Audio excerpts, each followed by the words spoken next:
Hello everyone, this is Cold Breaks, Splash and Go, episode 20.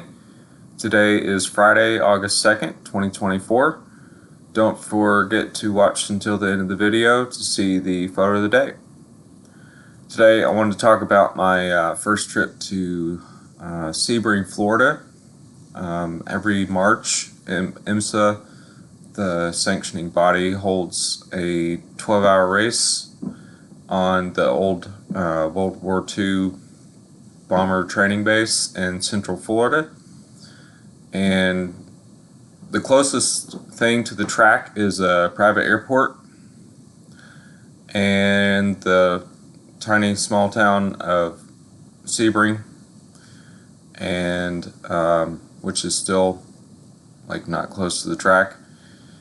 And other than that, you're basically on your own when you go to the track, so it's kind of why it's such a big destination for campers.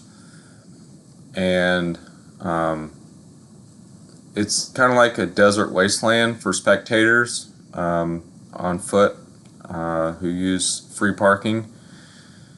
I think that they have more alcohol vendors than food vendors per square mile. And they do have trams for the fans, people movers, but it's very unorganized. And if you don't know where you want to go or be, then you have to. It's an experience. So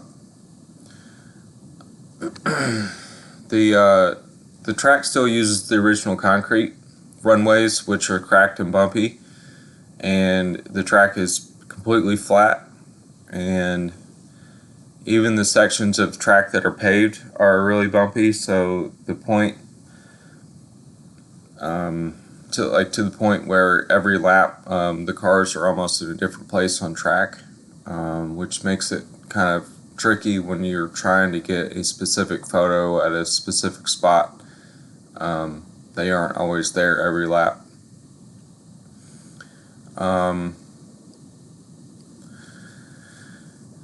About halfway through the race, the sun was beating down. I was just trying to move around, explore different areas without expelling a lot of energy, and just trying to stay hydrated.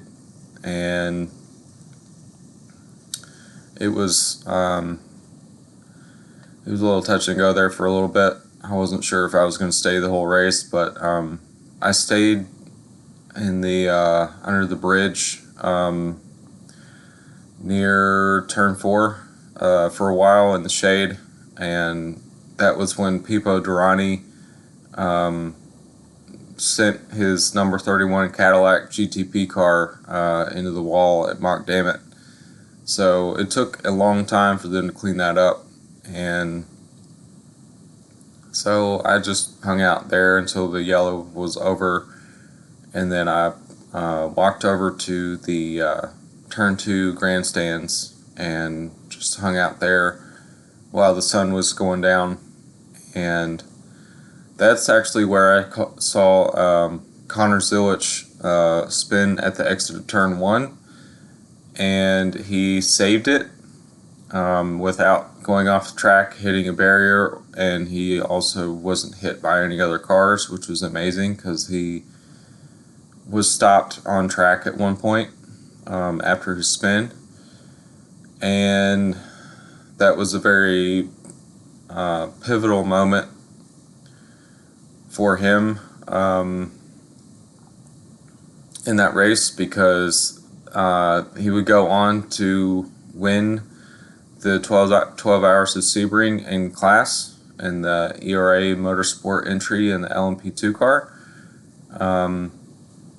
And that was just months after winning the Rolex 24 Hours at Daytona in the same car. And he was 17 years old at that time. So to be able to see that with my own eyes was pretty cool. He's a very impressive driver. After the sun started to go down, I just moved from that grandstand basically around the corner to kind of get my spot next to the fence to take sunset photos and long exposure photos. And I'm glad I moved over there at that time, because there was about maybe 15 or 20 other photographers that moved in and out of that area at that time, the whole time I was standing there. It is now time for photo of the day. This one I took at Sebring the first day I was there. This was practice, and the car was going through turn 1. This is at the end of one of the old runways, and you can see it's a concrete surface, and you can't really tell from the photo, but it's extremely bumpy through this area. You can kind of tell just by the way the rubber is built up on parts of the track, but not the entire part of it. And usually the cars are going pretty fast through this turn, and it's a blind turn, and they usually aren't this close to the wall, but I'm glad I got the car in this position, just to kind of show how insane this driver is. And this is the AO Racing LMP2 entry in the famous Raceway Dragon livery, and yeah, he was just playing chicken with the inside wall. That's all for today. Thanks for watching. Please hit like and subscribe, and share this with your friends, and I will talk to y'all next week.